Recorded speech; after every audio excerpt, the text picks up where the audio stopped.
Well, after a month or so off, the old girl's got a little bit dirty. Such is the beauty of working under trees.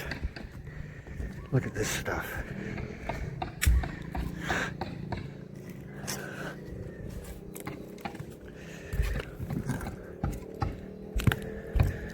I suppose going through a typhoon didn't help.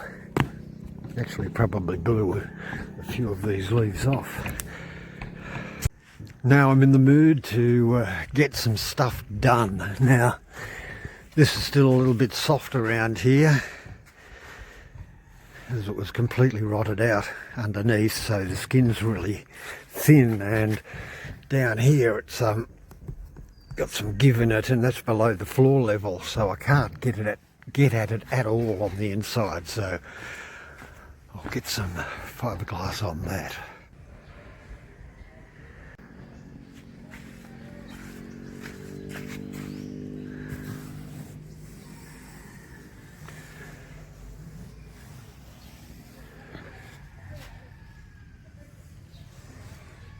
What is this, you might ask?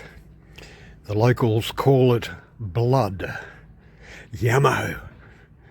This is what I should have been wearing when I did the bleach fumigation. I'm certainly going to be wearing it now. Second coat of epoxy on the fiberglass there. I ran out of juice, so that is yet to go there. And getting some more strengthening fiberglass around this side. A little bit wobbly, it'll take some fairing, I suppose. The second layer of epoxy on there and sanded. Another eye bolt going in there. Here I am cutting holes in the boat again.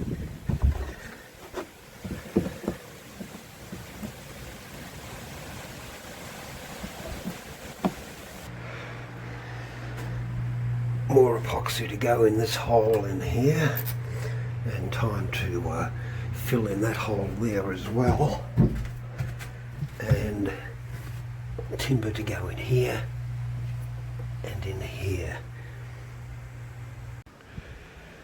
It's wonderful that Dave has arrived, because now he's getting stuck into the engine for me, and naturally we're finding problems.